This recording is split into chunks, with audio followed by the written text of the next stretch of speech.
Welcome everyone, and here we are with Smart Investing Special Crypto 2020. I'm so excited for this. 2022 maybe. 2022, exactly. We don't want to do 2020 again. We didn't like that. I don't think we want to do 2021 either. Oh gosh, I'm really so excited that because today we have got two special guests. They are joining a bit later, but before that I want to take all the goodness out of Clem Chambers to get ready for next year. Yeah, I agree, we don't want to go back to 2020. So Zach, is there anything that you would like to know from Clem, or anything that you are looking perhaps to get a little bit more clarity? As I know that you are looking at crypto as well, and just wonder if there is anything particular that you would like to do next year in crypto. Well, I suppose I'd like to know whether if you just you're a trader or you're an investor. I think you see the cryptos rising. I look at Binance a lot. You see the sort of the top rises of the day. They're up 20–30%. They look like penny stocks to me. So they just look like something you trade over two or 3 days max, or even intraday. So that's one thing to think about. The other thing, hopefully from our guests, is a bit of insight into what platforms you should be trading on. What the pitfalls are, whether I traded I think 4 years ago. At that time, it was like, it was a nightmare because everything was so new and there were so many sort of difficulties opening up an account and everything else. Now it seems to be rather easy. But I think really, for 2022, should one be a crypto investor or a crypto trader? I think that might be the most difficult answer for Clem to. I think that's a very good one. So Clem, welcome to the show. Happy Christmas and Happy New Year and all the best. Listen, we really want you here to kind of guide all the viewers and everybody that is interested in getting into crypto, to see what they should be looking at, where they should perhaps start. I mean, there is a lot that I want to ask you, but we have got like 30 minutes, then we have got a couple of guests coming in, so we make it more like a discussion, but without taking any time out of your Clem oracles. So let's maybe start with perhaps what are you expecting next year to be for crypto? Well, Steffi, you've got me by the oracles, so I might as well tell you. I remain a little bit bearish, but I'm really surprised at just how strong the cryptos are, even though they've been falling quite heavily. They're still really established this sort of 40 to 60,000 on Bitcoin level, and I think that's quite impressive. And if you look at it hard, you can see that there was the crypto crash that I was expecting started to happen, and then the whole thing turned around, and it's still up in that zone. So I mean, I'm expecting I'm prepared for, I'm positioned for a big correction, and when and if that actually does occur, I will buy heavily into Bitcoin at that point, and a big old lump will go into Bitcoin. In the meantime, it's a matter of seeing what's going on and thinking in the short and medium term, which in terms of price action is potentially very big. And I'm actually, what I hold that I'm particularly interested in is Compound, which is not behaving itself at all, and Matic, which is a rather amusing ride. I've mentioned it a few times. I was mentioning it at 180. It hit like 280 a few days ago. It's now back down to like 240. But I'm expecting that to go to 4 or 5. I mean, some people I'm working with expect to go to 10, but I think that's a little bit enthusiastic. But certainly 350 and 4. So that's the sort of short to medium term trade that people should look at. And for example, if you look at some great names, if you just go onto ADVFN and go to our crypto page, you can go from 1 to 1,000 on the top cryptos.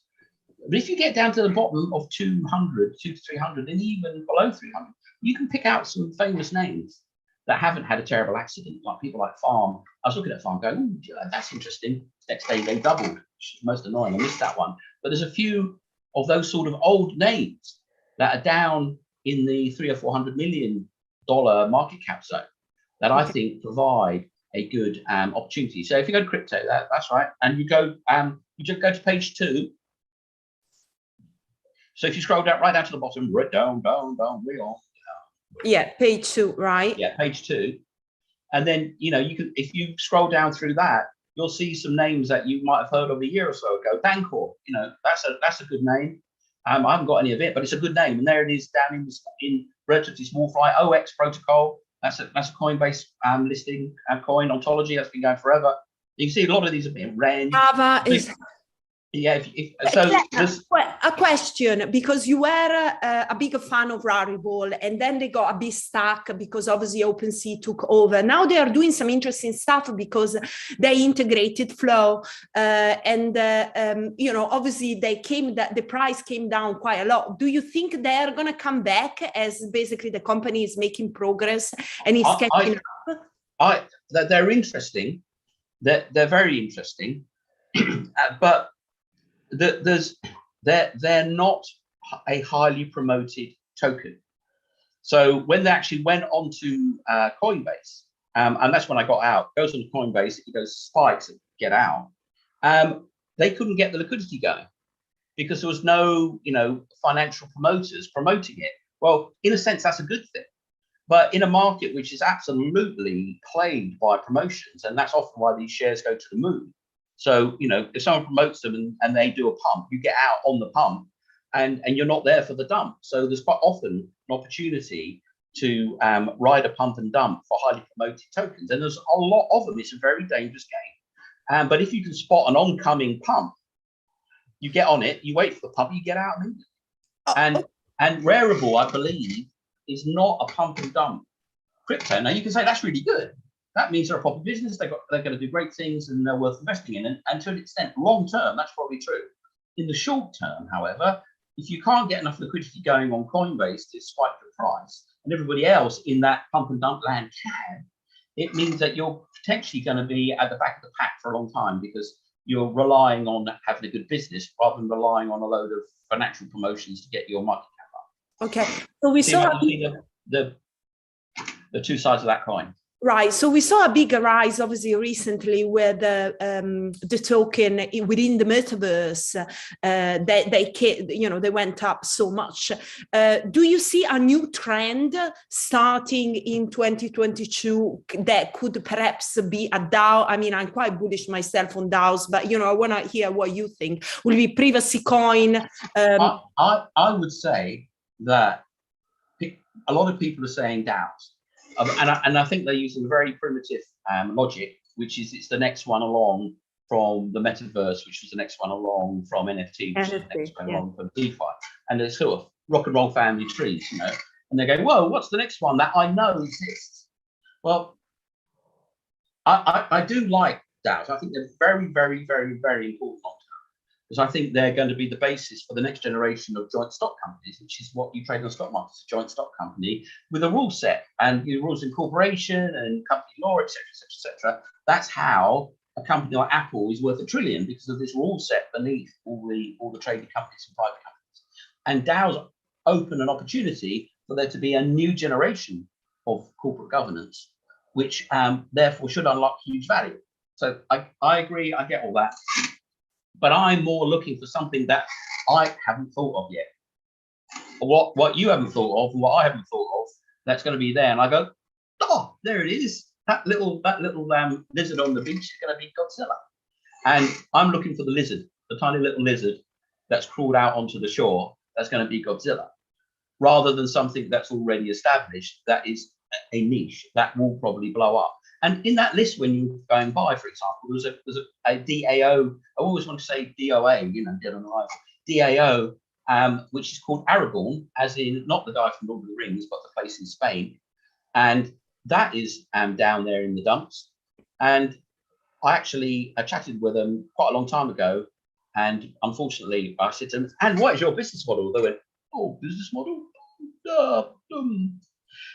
so I didn't jump in there. But you see the DAO is right there, 4 to 12, right? So people are having that penny drop now, and that's already happened. Now, whether it continues to happen, because if you look at this guy, the actual market cap, which you put the list over the top of, market cap is, where are we? Market cap, I've got the camera in front of it, 462 million, half a billion, which is a lot of money. But nonetheless, in comparison with all the things like Chainlink up to 7 or 8 billion, it's small beer in comparison. So that's the sort of play you go for if you're in for a. So you're doing what I do with small caps. You're basically looking at the small cryptos and the micro cryptos. Is that sort of? Well, I would say yes, but I would in this instance say that these were quite highly valued in the past in comparison with the rest of the pack, and the rest of the pack exploded and went up 10 times. And these guys, if you put 3 years on the period there, Steffi, down on your right, you'll see that I'll probably be shown to be wrong. You see, back in 20, they were at roughly the same sort of price, yeah. Whereas the other guys have gone off the dial since that period of time, and they lagged. They didn't catch the imagination. Well, now they're starting to catch the imagination. But I think it's more like speculators. This was a big cap 2 years ago in crypto terms.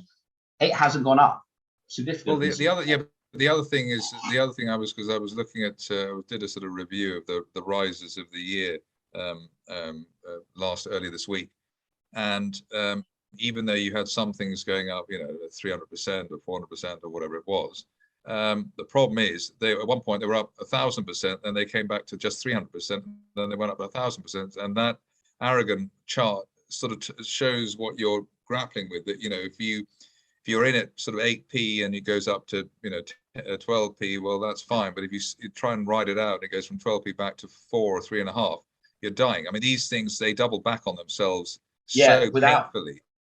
And so, I mean, that's the problem. The volatility of, I mean, stocks are like that as well. The microcap stocks are quite similar. But with that, you sort of think, well, at least there's a company behind it, or they might find oil or something like that. With this, you seem to be flying blind you sort of feel that you might be flying blind in more than with stocks. And so you really got to get your timing right. And that for me always points back to just being a charting trader, which is why I'm very happy that 30 years ago I got into charting. It's taken me this long to grapple with avoiding charts which double back on themselves, or at least know when the game's up. Do you have any answer to that, or is it just like literally your skill is finding them when they're quiet and getting out when they're elated, let's say? Yeah, I mean, if you go back to that chart, I would have got out at probably 6p or 6 cents. I'd be out at 6. I'd be in at 4 out of 6. I would definitely be out at 8.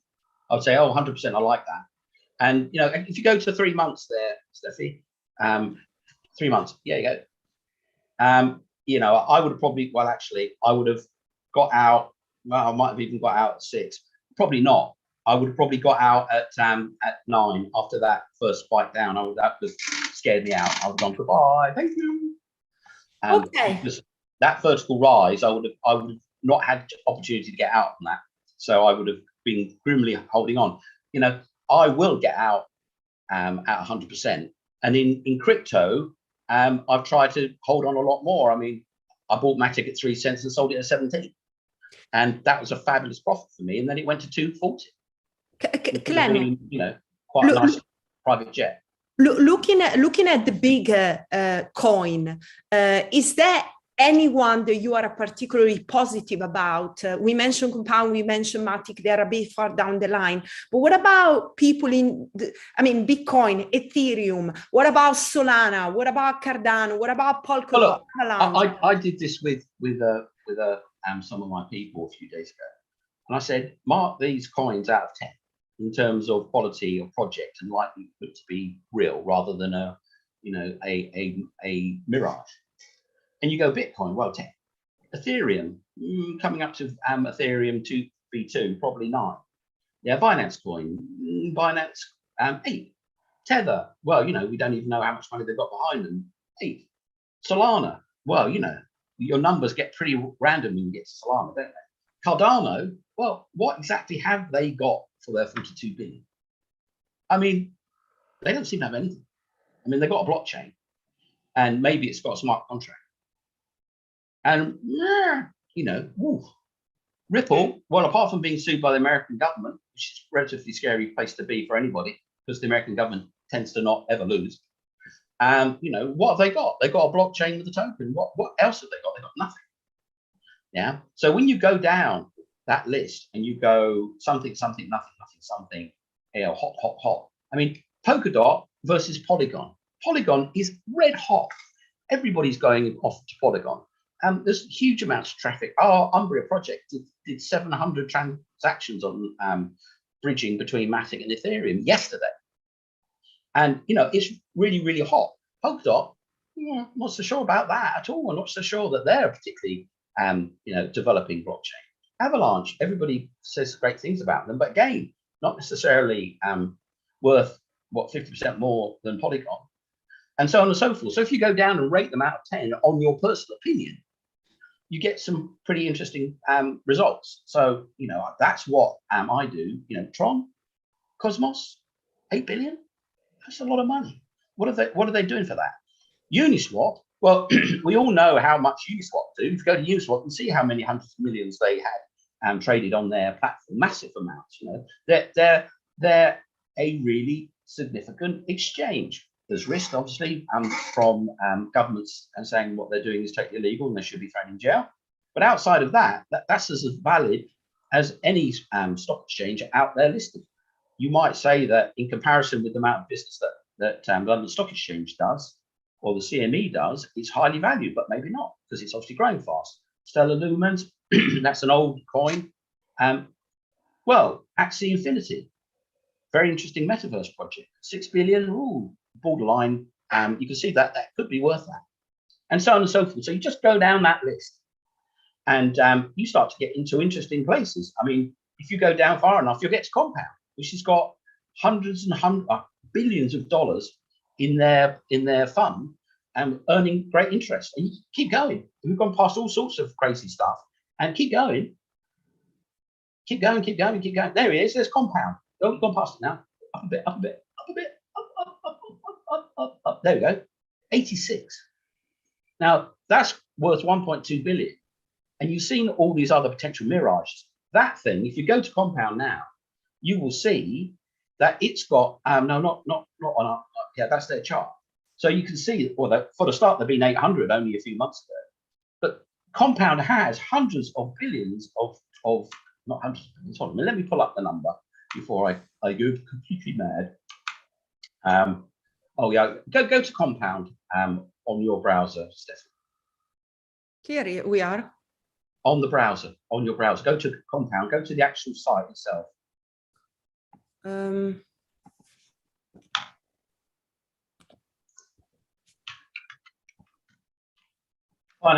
Compound.finance. They've got 15 billion in capital in their pool, and so you can see they're right down at the bottom of the top 100. They're worth $1 billion. Yeah, they've got 15 billion, churning away money. And you know, if you then scroll up that list, and you this is Compound site. So this is something that's been going forever. It's a cornerstone of the DeFi landscape. Yeah. And if you go back to the list and you go to and you find Aave, so Compound is worth 1.2 billion. Maybe not too fast. After you go by, yeah. Okay, yeah, go for it. Yay, click. Okay, so that's worth 3 times as much, roughly 2.5 times as much. Same business. So you know, why wouldn't you have a little bit of Compound? Market doesn't agree. It keeps going down. So that's the sort of thing you cost dollar average into.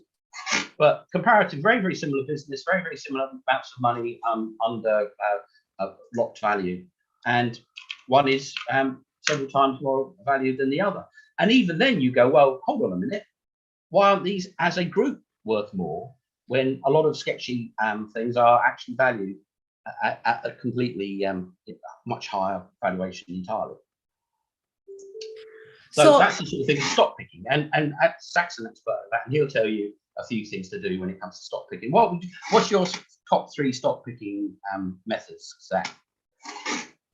I think it is sentiment, which is very important, management, and then the chart. Maybe actually not necessarily in that order. I suppose management, then sentiment, and then the chart. I think that's probably those are the 3. The fundamentals obviously important, but sometimes it's the fundamentals which are important. Sometimes it's the technicals. But I do now go by sentiment a lot, because I think it's a little bit like in the crypto world as well. You have situations when, let's say when Bitcoin was near $30,000 on the dip, you could see, sort of the people sort of falling to bits, and it's those sorts of moments. If you could try and identify them, that's the time to strike. And I think it's that moment of despair. I think I saw that with. There's a company called United Oil and Gas, which was a few weeks ago, near 2p. It was just despair. I think I might have talked about it on here, actually. Actually, I can't remember whether I did or not, but I was saying that they were floated 4 years at 2.5 pence. Earlier this month, they were at 2 pence. And even people who, sort of were there for the long haul said they were, just sort of said, I give up. It was like literally final capitulation. If you can identify the capitulation in these markets, or any markets, that sentiment, I think, is the real winning trade. It's the blood on the streets thing. So that for me has become much more important now. For some reason in the pandemic period, because the fundamentals are a bit fuzzy, the liquidity in stocks has gone a bit funny as well. So sentiment also is really, really important now. And I wish there was a way of gauging that apart from, let's say, RSI or oversold, overbought, that type of thing. Clem, considering what you said about a potential market crash, do you see that a crypto crash, do you see that happening as interest rates are going up, and perhaps also stock are going to see, a drawdown, and then the crypto market is going to be affected as well? Do you see that being the catalyst? I think what you have to understand about crypto is it crashes. And then it booms, and then it crashes, and then it booms. It's almost inevitable that it will crash, because it does it all the time. I mean, we went to that conference, and I said, oh, it was going to be a crash. And then like 30 minutes later, it happened, which was funny. But it wasn't like, I didn't speak and it crashed because I said it. It's because it's guaranteed. Now, a crash is really a very sharp drop of over 20%. 25% is kind of the industry standard benchmark, or was, until they, decided that all sorts of funny new words would be invented. So 25% sharp drop is a crash, or even a 25% slow drop, just down, 25% is a crash. If you get into spicy one, a real big crash is 75%, like the .com crash. But generally, it's just a 25% sharp drop out of nowhere. Everyone goes, oh my God, run away, and bang, down goes whatever else is. And crypto just does that. I mean, it might do that 2 or 3 times a year. So it's inevitable there's going to be a crash. Are we going to get a 75% crash? That's a different question altogether. And I think, it's because the 25% are not only so likely, they occur so often. The likelihood of a 75% crash is also almost inevitable, because these things are functions of noise in the sense of mathematical noise. And noise scales. Okay, so for example, the noise that is in meteorites striking the Earth, i.e. they hit at random and they're a random size. If you take 10 meteorites, the 10th will be 10 times the size of the 10 that came in. And every one in 100 is 100 times the size of the average one that comes in. And every 1,000 is 1,000 times the size of the average one. And that's the way noise works. And crashes are noise. So if you're going to get 5 25%ers, you're going to get 150. And if you get 30 25s, you're going to get 175. And that's just a process of the mathematics and the structure of the market itself, full of people that, suddenly are all bullish one minute and all panicking the next. Doesn't that show that it's still in this sort of the embryo stages? That's why you have that sort of 3 steps forward, 2 steps back type of move. It's an embryonic market. It's a Wild West market, and it'll settle down over time. But just before the guests come in, I would have thought that at the moment we've got the right balance in the crypto world between something which is challenging to the fiat system, but also not quite threatening enough to the fiat system. So that idea that it became, crypto, what you call Bitcoin, goes to 100,000 or goes to 1 million, then obviously the central banks, the authorities might would start taking action. But it's been volatile enough and enough of a rough ride, so it's not threatening the powers that be. It's just the right sort of Goldilocks type of scenario for being a challenger, but not too challenging. Well, gold is a $7 or $9 billion trillion market, or in terms of how much gold there's out, and $2 or $3 trillion in all of the crypto market, and a government like America is writing checks of that size, so it's really not that big yet, as you rightly say, to really get people's attention. Unfortunately, or fortunately, depending on your point of view, it's got the people's attention. The general masses. There's a large proportion of them that are interested very much in Bitcoin, and used to see that a year or two ago. Someone would stand up and talk about poverty in Africa, and the first question would be, "What do you think about Bitcoin? Is that a solution for it?" And someone would be talking about tunas being wiped out in the seas, and the first question on the floor would be, "Bitcoin, what do you think about Bitcoin?" And nobody seemed to care about anybody's agenda, and they'd all be standing up and saying, "What do you think about Bitcoin?" And that level of interest from the ground up is not only generates the sort of price action, but also generates the interest from government, because if people start asking them questions about things they don't understand, i.e., in this case, crypto, they get all jumpy about it. Okay, Clem, I want to pick your brain on stablecoin. So, are you seeing 2022 as a challenge year for stablecoin? Well, that's the one that the central bankers are concerned about, because it's a way of printing their money, and they want to print their money. They don't want other people printing it. And even though you could say that the banking system itself is responsible for printing most money, or was in the past, fractional reserve banking, they just say, "Hey, we've got this bond here, central bank, can you give some pound notes for that, or dollar bills for that?" And the central bank goes, "Sure, that's how it works." Boom. So the relationship between the banking system and the central banks is how money gets printed, or the government says you print it now, go on. And that's a tight relationship, well understood and well controlled, and everybody knows what they're doing. But then suddenly up pops some skinny programmer somewhere and says, "Hey, I'm printing money now, yay! Private sector money, yay!" And they're going to go, whoa, no, stop that. And I was at a conference, and you were on the panel. You were the only person that wasn't part of the deep state effect. And so I thought, I'm going to ask them a question now and see whether I'm going to get an answer. Do you think there's a future in private sector money? And they all went, "I don't think I'm going to answer that question," which means no, private sector money, no, we say no. And that's what crypto is private sector money. And what the era of financial repression is now quite old. And for them to have financial repression, it's much easier if there's not some guy out the back printing their own currency. And if you look at the history of token money, the initial token money, well, you can actually go back to the Roman period, the fall of Rome. People actually manufactured fake Roman coins because they couldn't get any Roman coins. So they actually manufactured ones in the likeness of the Roman coin so they could have money to transact. And when you have periods where government can't be bothered to print small denomination coins, for example, people have tokens for it. They used to have lead tokens in pubs. They had in the 1660s, they had thousands and thousands of little copper farthings that were printed in the private sector. And then the public sector went, "Hold on a minute, there's money in this. Can I do that, King?" And he said, "Yeah, sure, you do that. Stop that, private sector. We're printing the little copper coins now." And then they got bored with that, and come the 1800s, same thing happened. People had to print tokens because the government wouldn't do it. And private sector money has a long history, and this is private sector money.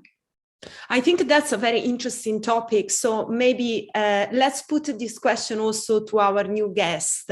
Arsen and David, thank you for joining. It's a pleasure to have you on. So we were discussing with Clem and Zach about stablecoin and obviously versus CBDCs, private versus public. What are your thoughts and your prediction for how the stablecoin and CBDC future is going to shape up over the next year? Awesome. To be honest, I would say most likely, first, a lot of regulation needs to be introduced for stablecoins. It's one of the main things that we're still missing because it's kind of the Wild West. We've got fractional stablecoins currently. We've got private companies issuing stablecoins that are not regulated. There are some frameworks that they're trying to introduce, I think, in Europe within the next year or two in order to regulate those, especially like the e-money issuers. But my first point of view would be introduce regulation for stablecoins and then proceed from there. Okay. Okay, David, what's your take? Well, I believe that the central bank coins will start to take off. Obviously, we're already seeing activity in this market around the world.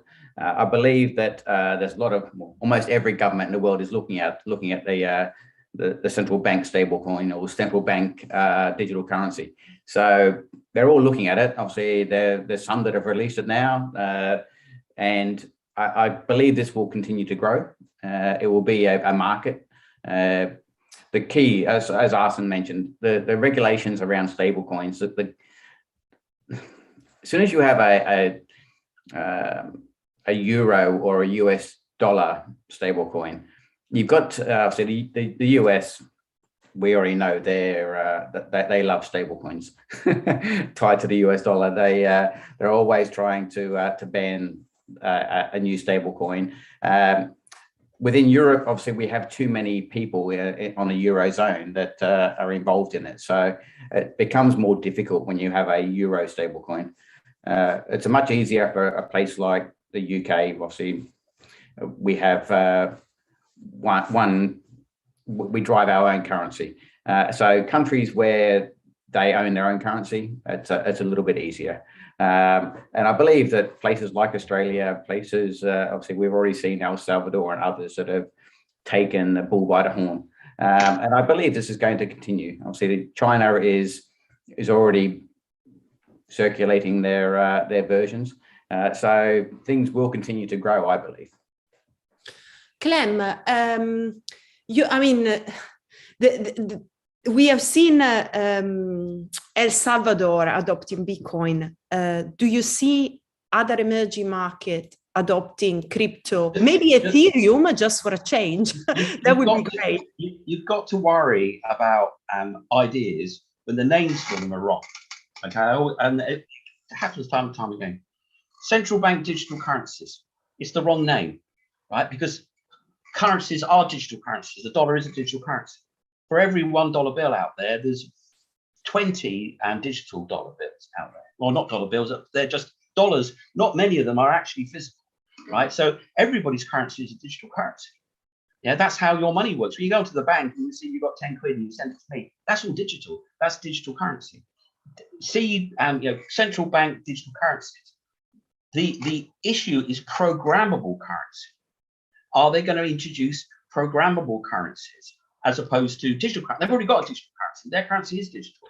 Are they going to introduce a programmable currency in the same way as Ethereum is programmable, or even to a lesser extent, Bitcoin's programmable? And I think that's I'll be a very even older man when you see any of that coming up. Yeah. So I think that's the big issue: is are they going to produce programmable currencies? And I don't think they will, because they'll be too scared to put bugs in their currency. But also the question is about hacking. I mean, if you are doing programmable digital currency, then there is the risk of security. How are you going to get around that?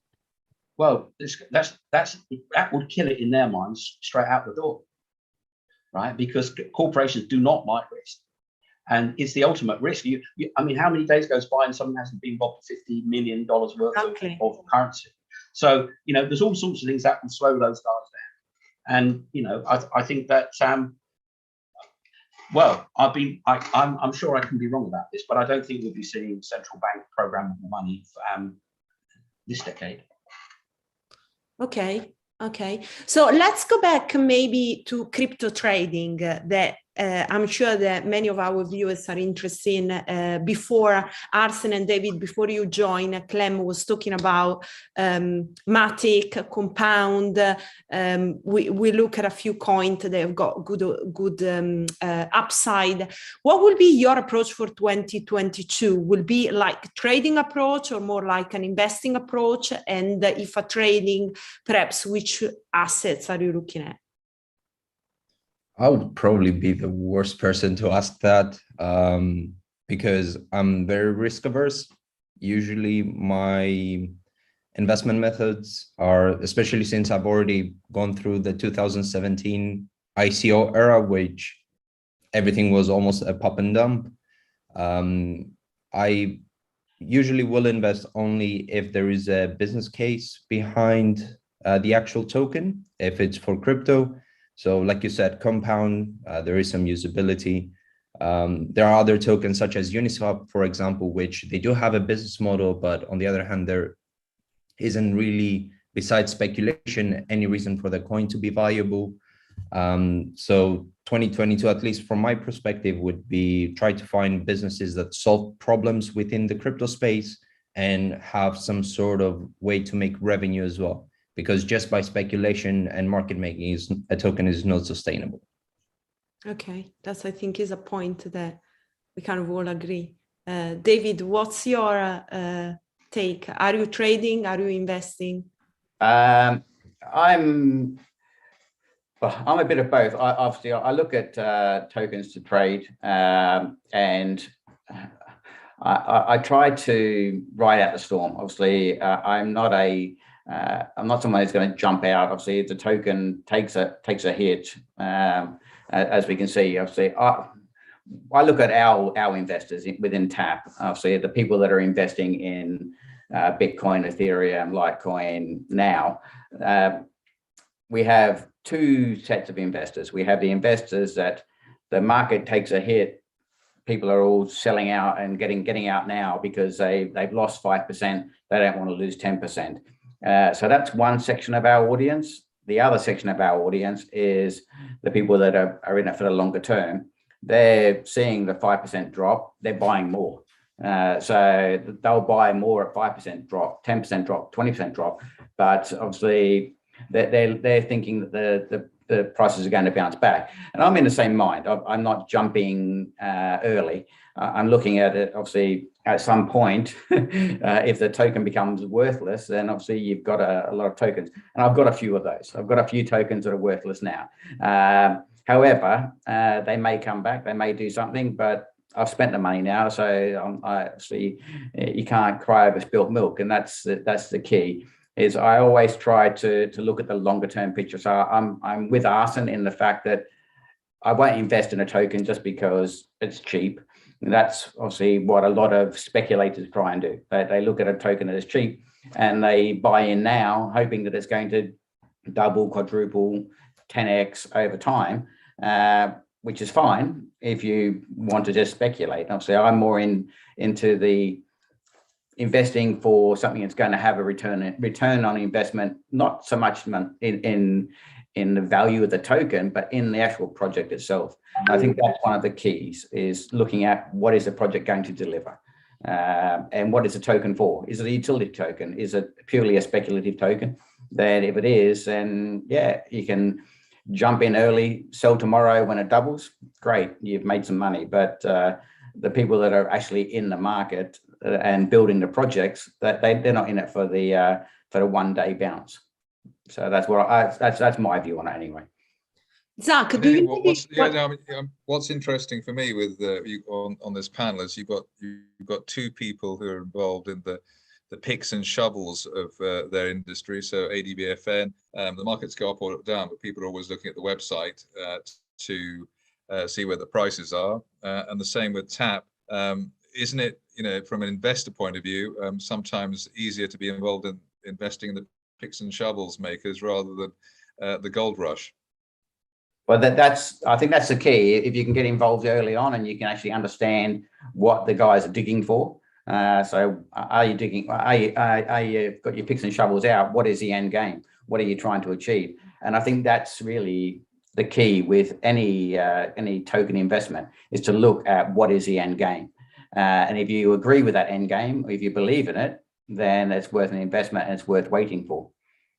But isn't the problem with the crypto area that you can't get the sort of info and detail that you would on the stock market? The stock market, you look at the last RNS and Bob's your uncle, and it's that information feed is regulated. Whereas with the crypto area, they've got a flashy website, and they could say that we're in talks with Meta, or we're in talks with Elon Musk, and that might be a fantasy. Yeah, and exactly that. Obviously, the unregulated crypto, and I guess you touched on it there, Zach, is when a crypto company is unregulated, they don't have anybody to answer to. If you go down obviously somewhere like TAP, we chose to be regulated ourselves.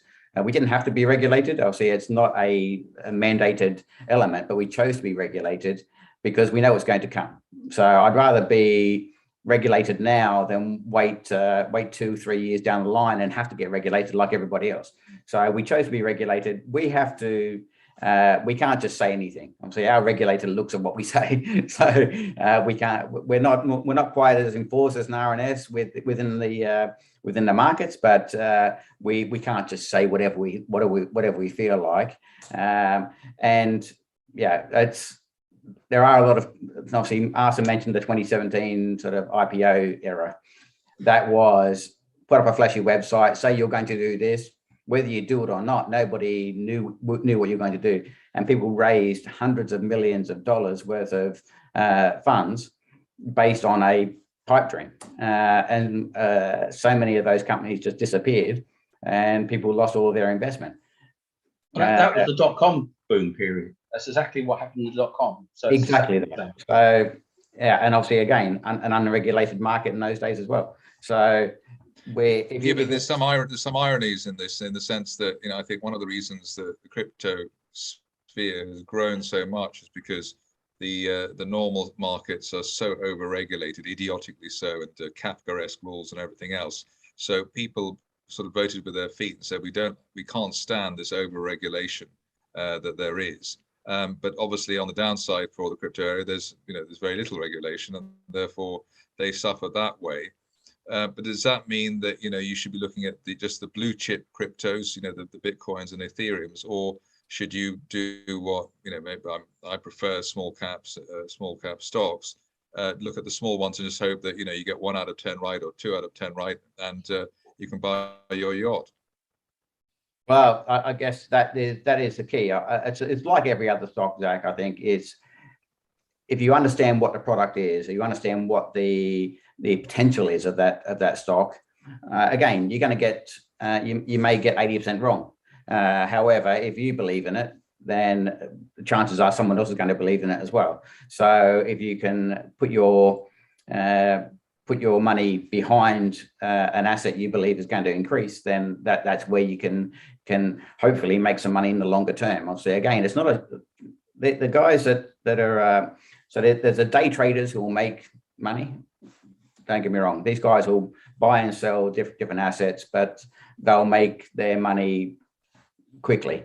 But they're not in it for the long term. They're in it for a short term win, which is fine. That is how the market works. But I think, David, that's why not. I mean, being a trader and being able to sell for 2 or 3 times, the money you put in, why not? I think is great. Obviously, you find yourself in a position where sometimes you get it wrong, and you might don't make double, you maybe lose. But I think an important point that also applies to stocks is minimizes your losses. So maybe that's something that we should discuss. What are the signals that you would say, right, we are entering a bear market, maybe we should sell, maybe we should sit on stablecoin rather than being in a crypto assets that is more volatile? Oh, I think I can answer that one. 2017-18 was a bad one for the old crypto guys.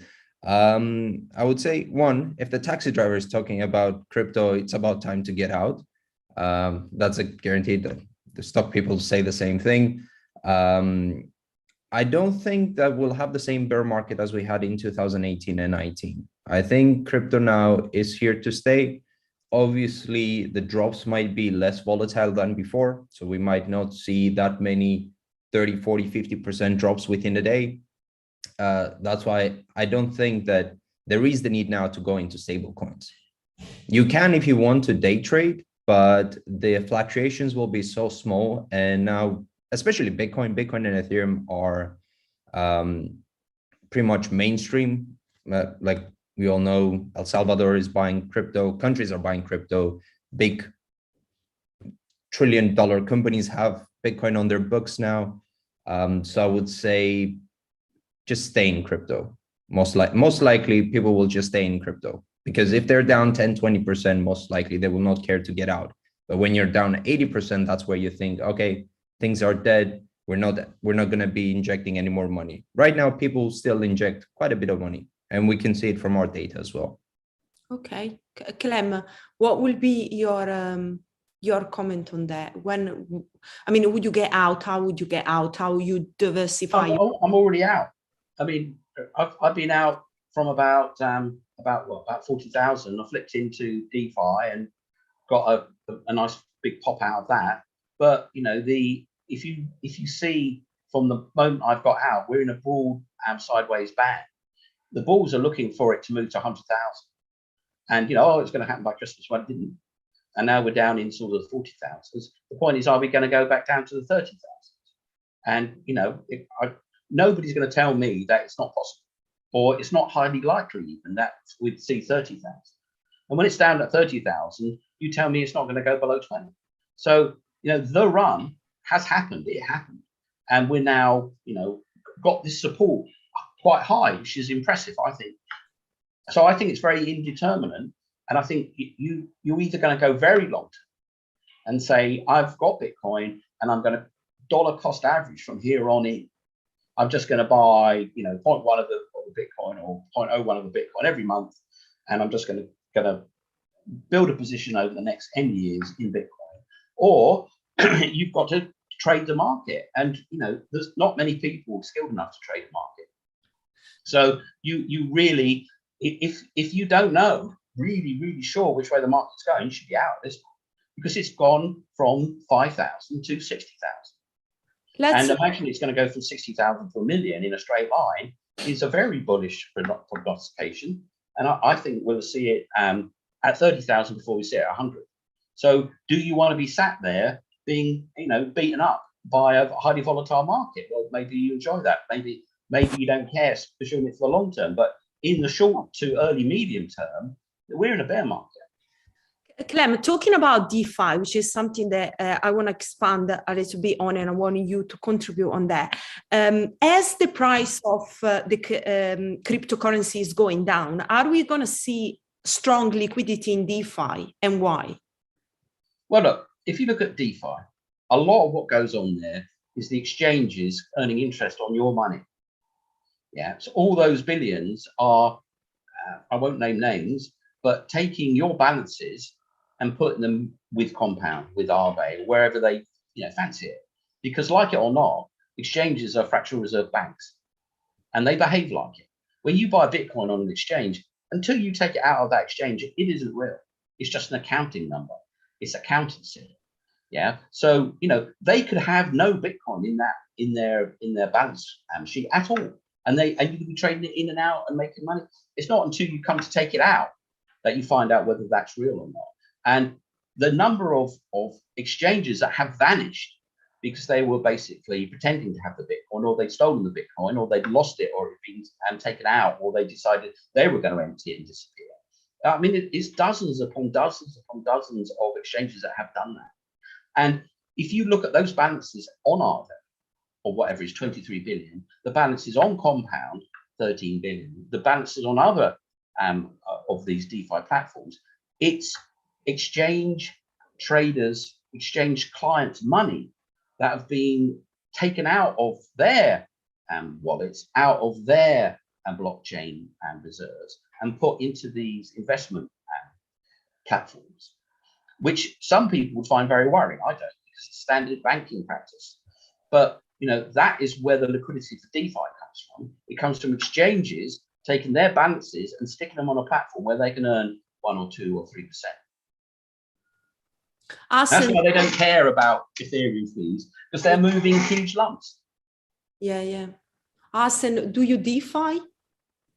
Non-stop. Okay, go on. Tell us how you do it. Multiple ways, whether it will be liquidity pools, liquidity mining, like you said, providing capital to Compound or Aave. Those are quite small ones. I'm mostly on Stablecoins as well.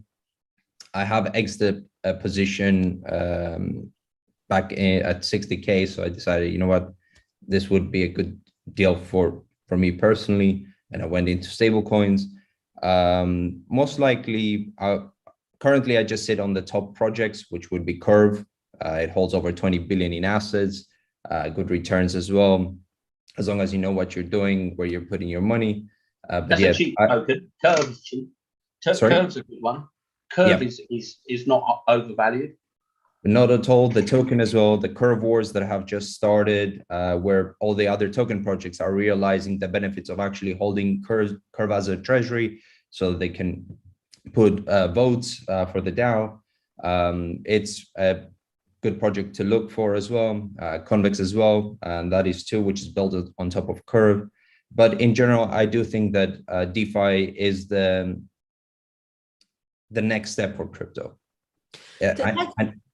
Sorry. No, go on. I wanted maybe just for us to mention the problem of interoperability, but please finish before.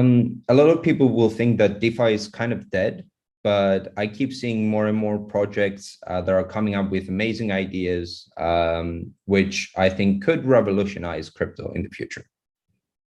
As Steffi knows, I love DeFi. Okay, let's talk a bit about interoperability in DeFi, which is a challenge. Is it me? Yeah. Why no one else? Because we don't know what the hell she's talking about. Yes, exactly.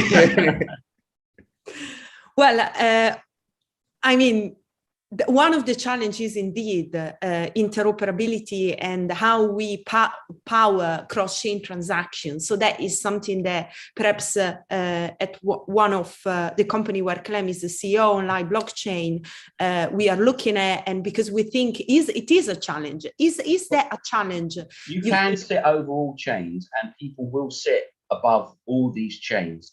And so you'll be able to say transparently at some point, oh, I want to invest my 5 ETH, and it will say, sure, you'll get this percentage. You'll click the button, and it'll be on Solana, or it'll be on Avalanche, or it'll be on wherever, and that will be totally transparent to you, because you don't need to know that. And the system, through whatever magic is used, whether it's smart contracts or whether it's whatever, a centralized version, will make that all vanish for you. Oh, you'll be able to put it in a farm and go, right, look after my Ethereum for me, will you, and get me some yield. You won't even know what they're doing with it. It will just say you're earning this, and you've earned another, and an hour later you've earned more. And the interoperability issue will go away, because that's what smart contracts and all sorts of other tech topologies can achieve. You don't need to know that Avalanche exists. You don't need to know that Ethereum is proof of stake or proof of work or proof of whatever. You don't have to know any of that, because it will be abstracted out by layers of people providing services that sit above these things, which are, when you think about a blockchain, it's really an operating system piece, the sort of thing that you don't see anymore, the sort of thing that Jobs completely obliterated platform view with smart UI and UX, and that's going to come to crypto.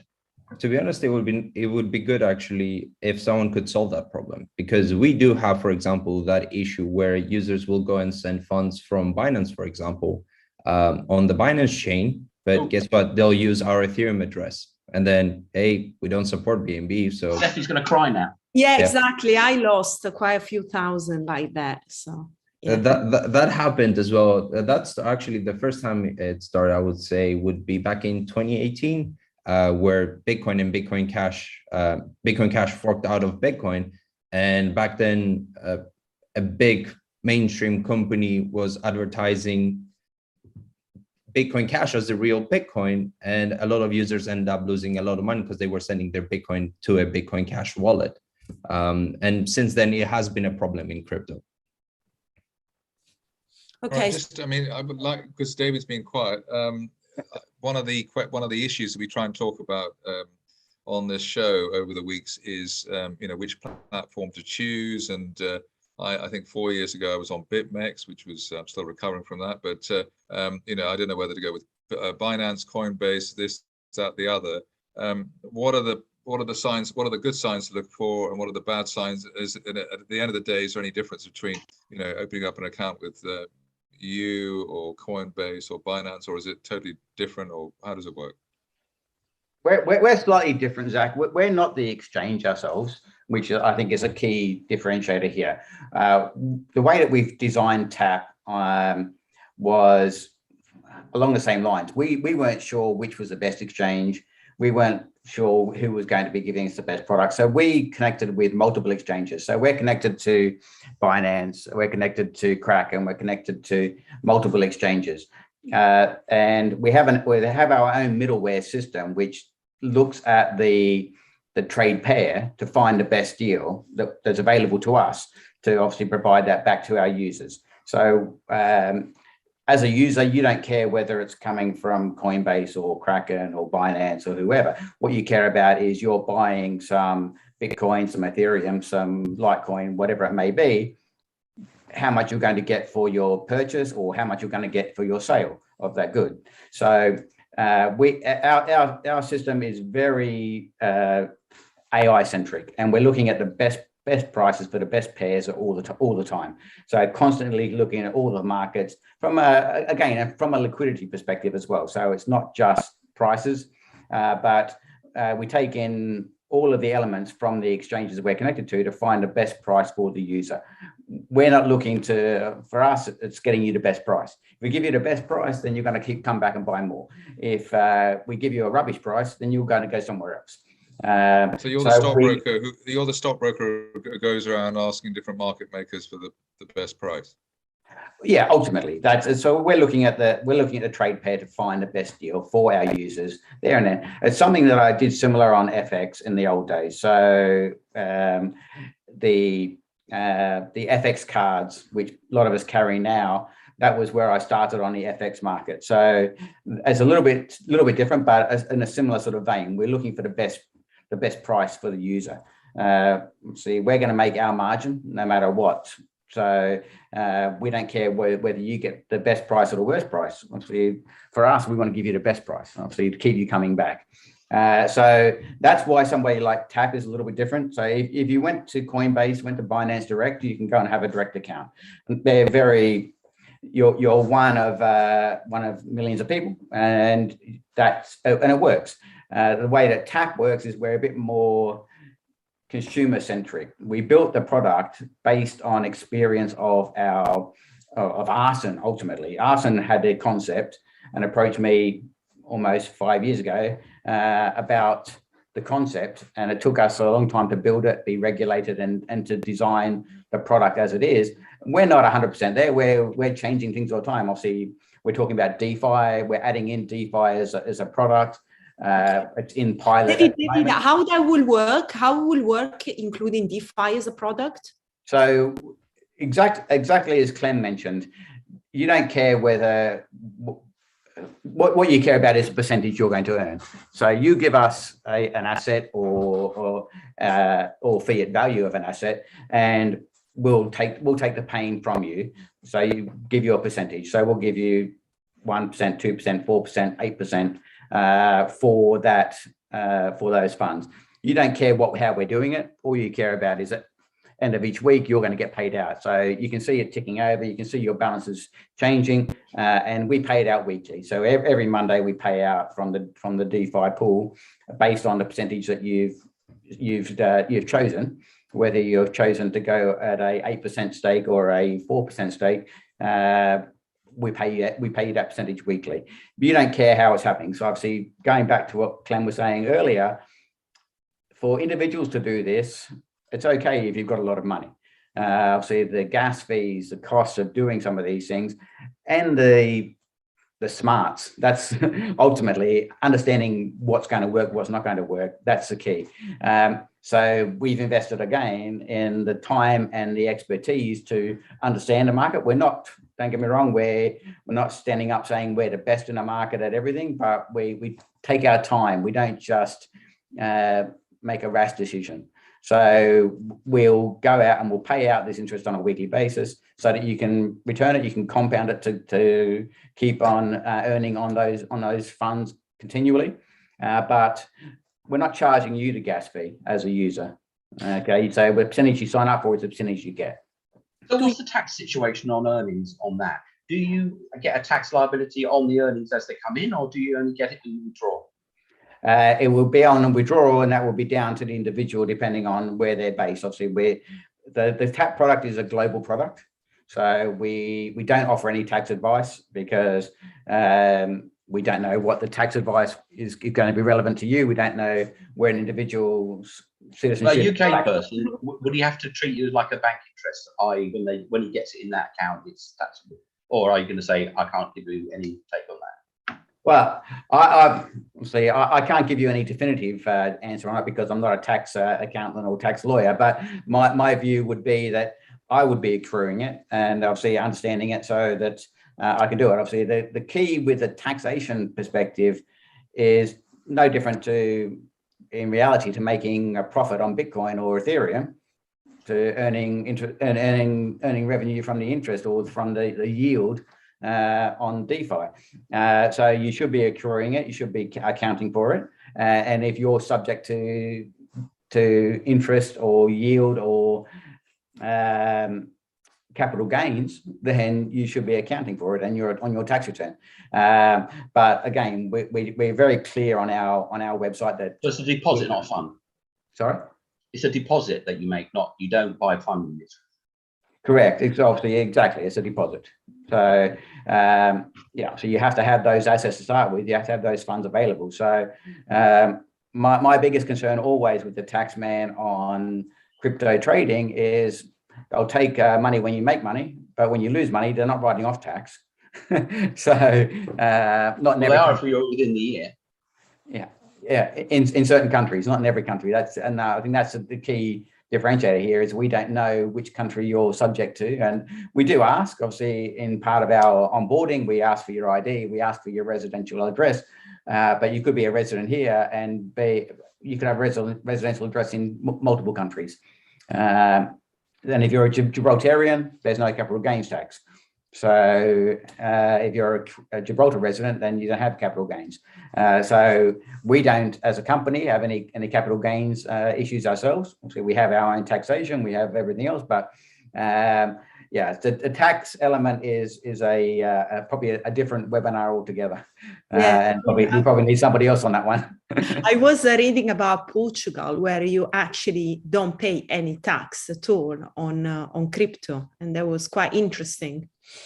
Yeah, it's interesting. Some governments and some taxation people, obviously, they don't treat it as an asset. They don't treat it as how can you tax something that they don't believe exists? So this is the key for them. Not normally a problem for governments. How is running a business in Gibraltar? I mean, David, you are doing that with TAP. Clem company, OBC has also got an office in Gibraltar. Why Gibraltar is so attractive? Well, when we were looking at on the regulatory elements, and that was a key for us, is we had to choose a jurisdiction to be regulated in to get a license. There was a few options. we looked at multiples. We could have bought a license for a fraction of the cost that we spent on getting our license. However, that license would have been worthless, because the whole point of being licensed is that you're under a regime which is well governed and well respected. The tie-up with the UK was obviously a key for us as well. We use pounds in Gibraltar, so obviously having that tie-up is a key part of our metrics as well. So we operate in pounds. So, but the Gibraltar Financial Services Commission, they're not the easiest regulator in the world. However, they put a framework out. They had an understanding. They had experts involved, helping to define the framework for the license, and it was a difficult license to achieve. It took us close to 18 months to get our license. It was a e-money. No, so we have the crypto license, so the DLT license. So we're an agent for e-money. We don't hold the e-money ourselves. So consumer funds that are in fiat and in e-money, they're held by our e-money partner, which again is another Gibraltarian e-money issuer called Transact. So they hold the e-money in a segregated way, so in a safeguarded way. Obviously, that is for us to be e-money, again, offering DLT, the crypto side, we can offer crypto trading globally, wherever crypto is legal, and we want to operate. Obviously, that's one of our pieces. We don't operate in every country ourselves, because we choose not to want to interact with their regulator. So we stay away from some countries. But in general, a user from Australia can buy Bitcoin, sell Bitcoin, trade Bitcoin with us today. What he can't do today is hold e-money with us, because we're not licensed locally as an e-money holder. So we can do some of the elements, but we can't do everything. But within Gibraltar, we've got the e-money regime, which is a tried and tested, follows hand in hand with the UK FCA. Having the full license made it a very attractive place for us. It doesn't hurt that the weather's not terrible. So operating down there. So we have our full office, Clem. We're just on Main Street, so we're down the bottom end of Main Street. So we're away from the tourist area a little bit. We're probably just around the corner from you. Yeah. So Cathedral Square, we've got a nice location there. Yeah, we have all of our hierarchy is operating from there. We do have some remote people around Europe and in Australia at the moment. We obviously have people around the world, but in general, we try to operate everything from Gibraltar, and it works for us. Gibraltar is just like an English town from the 1970s. And from somebody that was around then, I find it very pleasant. Arsen, are you based there? Yeah. Well, currently vacationing, but I'm full-time in Gibraltar. Okay. For the past 2 years. So we chose someone forced me to go there. All right, so let's maybe talk about something, as a final thing that I'm quite keen to do, which is NFTs, because I'm sure that many of you, or maybe all of you, own some NFTs, and yeah, we want to see what is going to happen with them. Clem, you want to start? Well, I'm interested in NFTs for a whole set of reasons that people look at me like I'm beamed down from Planet Zog. And for me, NFTs is just a key. And you'll see, I believe, in the future, NFTs being used as keys and as identities, which are, non-fungible identities. And once you can put your identity on the blockchain and you can control your the information flow from your identity to the rest of the world and vice versa, you then monetize your individuality, your uniqueness, yourself. And I think the digitization of people by NFT will be a spectacular creation of value, because at the moment it's all those you haven't got a bleep button, have you? So I won't use this word. It's all those that are stealing your data. All those middlemen that are just taking your uniqueness and selling it onto other people. You get nothing. What? You get search engine. You get some short videos maybe. And that is that's $1 trillion of value right there, as Google's market cap will tell you. But that's a multi-billion-dollar value chain that the value creators, us, get very little for. And being able to disintermediate those people, and those people, even their grandparents weren't married, it will be a benign thing to do. And NFTs, I believe, is the key to that. Okay, that's interesting about identity. I think, if I was looking, for example, a fashion NFT and all come down now to avatar, which is identity, is your virtual identity. So it looks like we are heading there. Any special NFT that you hold that you think, perhaps they've been a great investment or you love them more than others? Well, watch this space for news on NFTs going forward.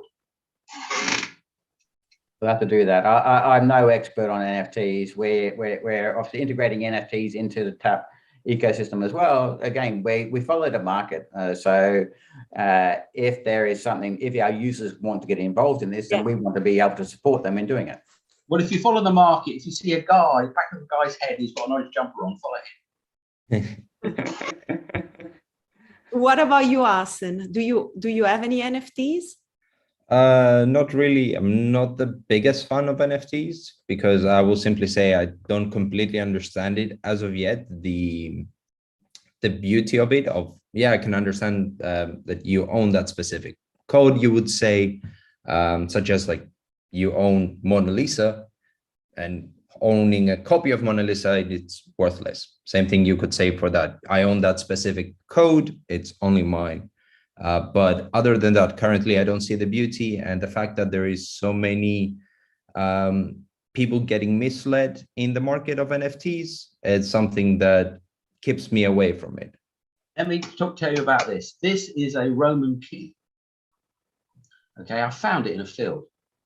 It's a Roman key, and it is an NFT. It opens a box. What's in the box? That's up to the person. NFTs are keys. That's where their value lies, not the fact it's got a monkey on the front of it. It's a recognizable key that will unlock all sorts of boxes. And that's where the NFT is going. So the fact it's got a punk smoking a cigarette on is neither here or there, apart from the fact you know who owns that. And you know that that key unlocks a lot of boxes with lots of things inside. And that is what NFTs are. And that is where NFTs are going. And your house, at some point in the future, will be an NFT.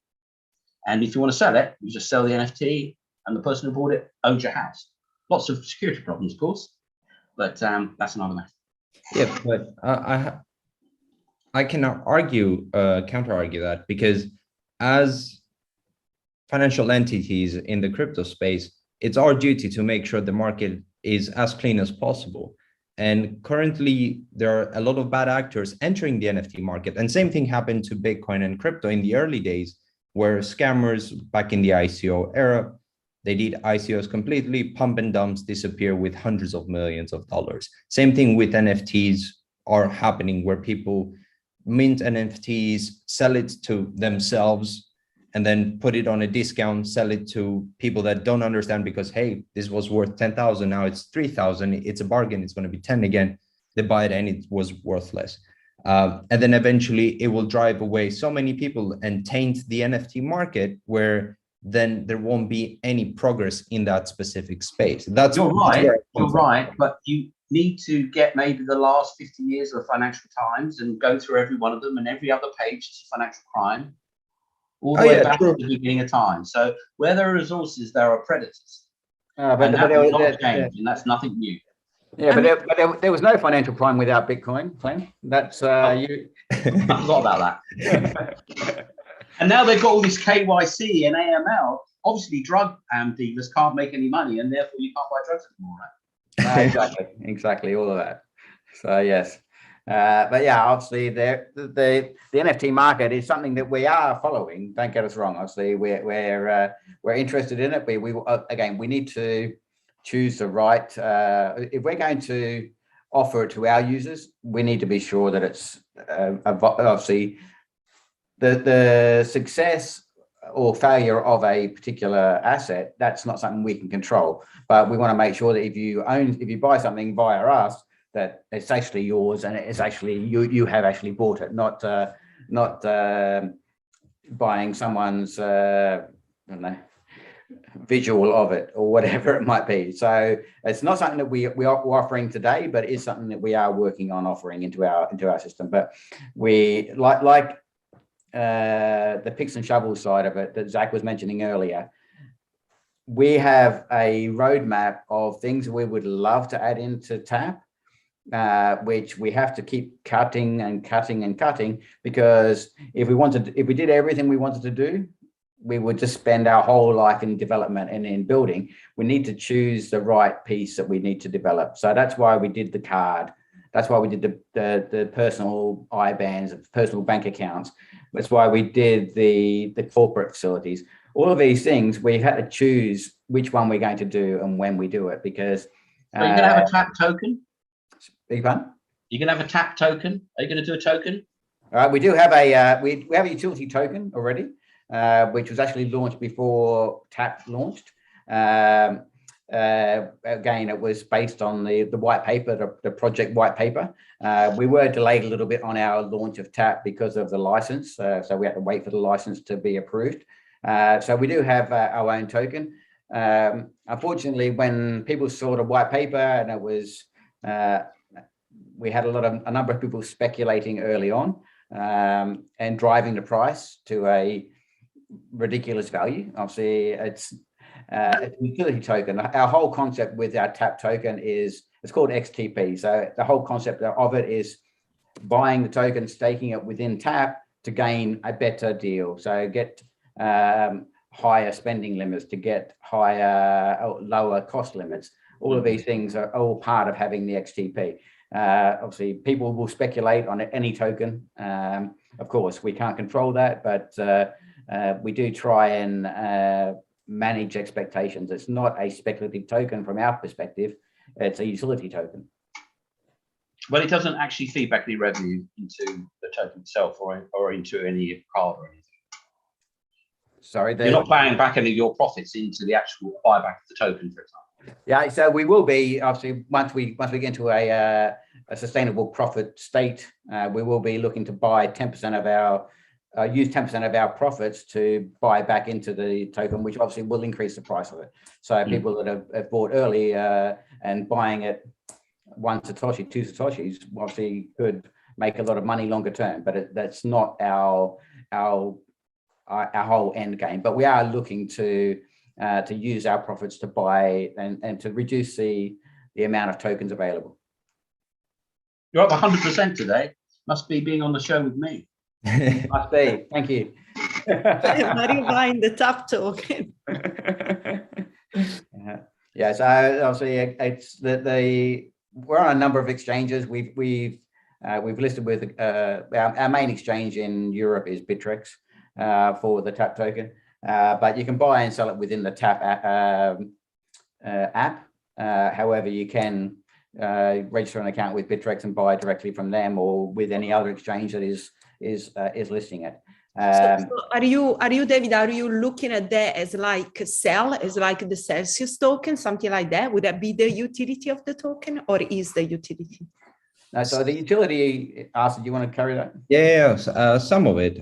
So we are giving more and more functionality as well to the token. For example, as Dave mentioned, you do get better, let's say, treatment or better plans within TAP. So you get better spending, you get better loading, decreased fees on buy and sell, so from 1.5 to 0.6%, which is one of the lowest for any retail crypto app, if not the lowest.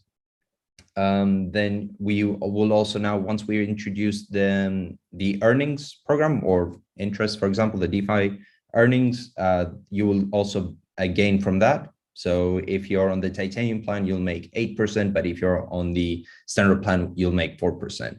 So you're it's a prepaid card, yeah, it's a prepaid card, yeah. We have a prepaid MasterCard as well. So and what countries can you be in and have it from? Anybody in the EEA can apply for a tap card, be that virtual or physical. So within the EU, the UK and the EU. What about Monaco? If you live in Monaco, can you have one? Yes, you can.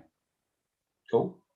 So yeah, obviously again, yeah, the issuing license is of the MasterCard is via our e-money partner. But yes, so we can offer. So if you fund the card, that will go into a compound or whatever, and you'll earn interest on it. Yeah. Yeah. So if you use a DeFi, once we launch it to the public, obviously the pilot is running now, but once we launch it to the public, you'll be able to deposit into your we're calling it an earn wallet. We've avoided interest as a name because as soon as you start saying interest and the banks start getting a bit uppity about you offering interest. So we offered a yield earn wallets. So you make the deposit into the earn wallet. There is no minimum period, but of course, if you put it in and take it out, you're going to earn nothing.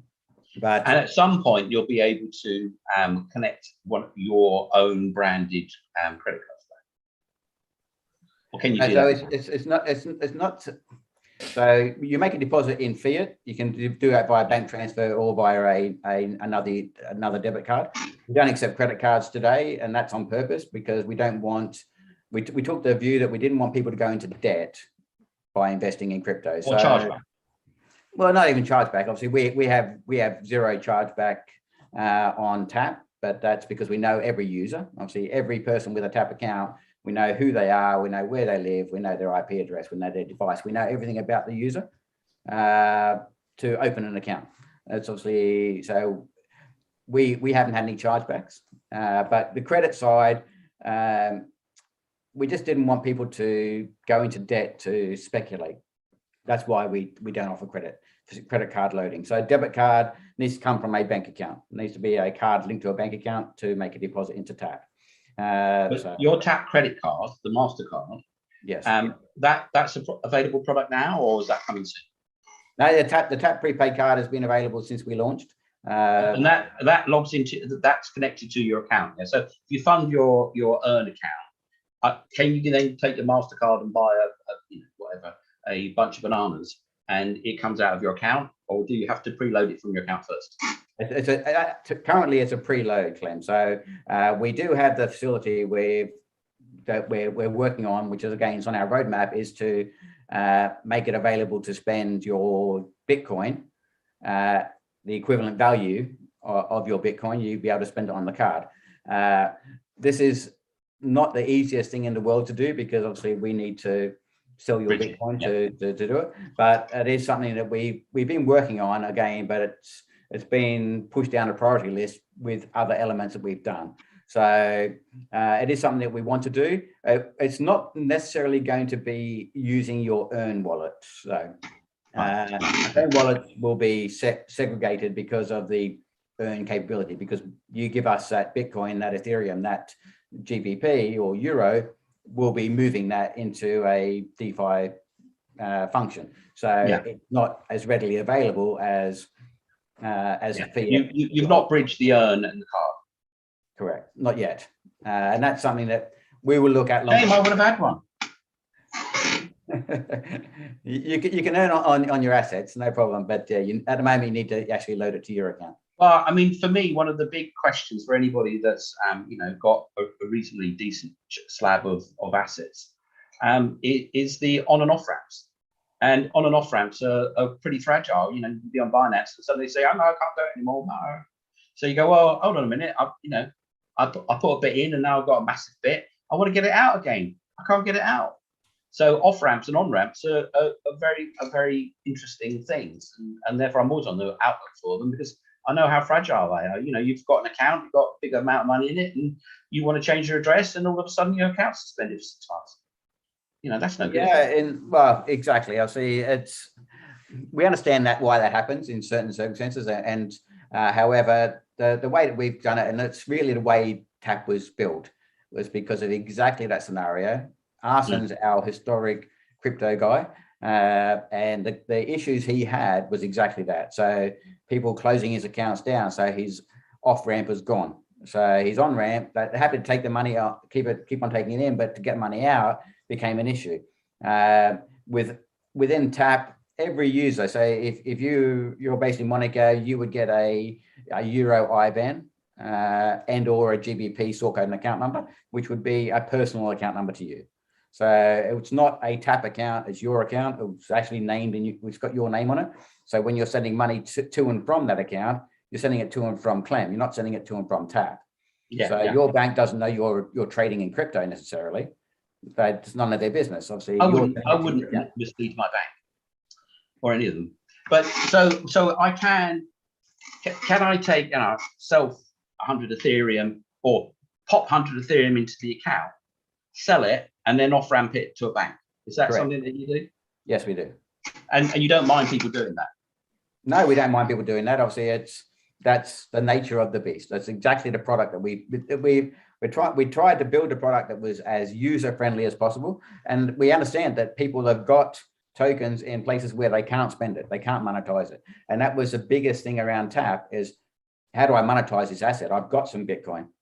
How do I make it? How do I spend it? Obviously, you can't. And what's the cost of off ramping? I mean, what do you charge for that? So it would depend on the mechanism. Obviously, from a bank transfer, you can do a bank transfer for €2, or is it £2, Arsen? Yep. Well, let's say I put in 100 ETH and I sold 100 ETH. There's going to be a transaction fee, and then I would say take that for 100 grand and send it to my bank. Is that going to cost me an arm and a leg, or is it going to cost me a finger, or is it just going to cost me $7 and 0.0001? It's going to cost you, obviously, if it's 400 grand, it might need to be more than one transaction, because faster payments doesn't allow us to do 400 grand. But yeah, it would be a single transaction fee. So if you send yourself 100 grand, it's going to cost you no more than £2 or €2. And whatever the transaction fee for the selling. And 1.5K on 100K. Plus, we don't charge any spread, any hidden spread. At least it's spot price from the exchanges. So 1.5K is it's £1,500 for 100K. Yeah, on a 1.5 on the standard fee. If you, for example, upgrades to the titanium fee, that's 0.6, so that's 600 quid, which it's worth it, especially now with the current price of the token, which is like for $300-400 you become like a titanium member. So technically you save another 500 quid by just doing that.